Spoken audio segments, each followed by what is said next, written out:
நம்ம வீட்டில் புதிதான ஒரு பொருட்களை நம்ம வாங்குறோம். அப்போ வாங்கும்போது அநேகருக்கு அதை தெரியப்படுத்தணும்னு விரும்புகிறோம் பாருங்க.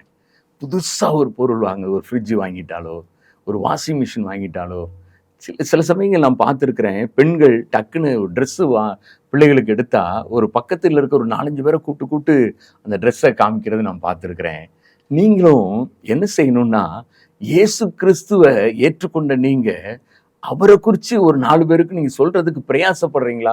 ரொம்ப ரொம்ப முக்கியமானதுல்ல.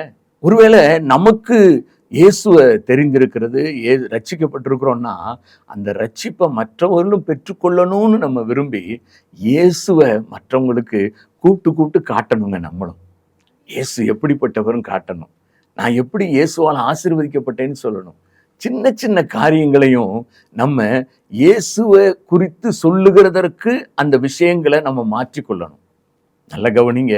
இயேசுவை எப்பொழுதெல்லாம் மற்றவங்களுக்கு காட்டி கொடுக்க முடியுமோ அப்பொழுதெல்லாம் இயேசுவை மற்றவங்களுக்கு காட்டி கொடுங்க.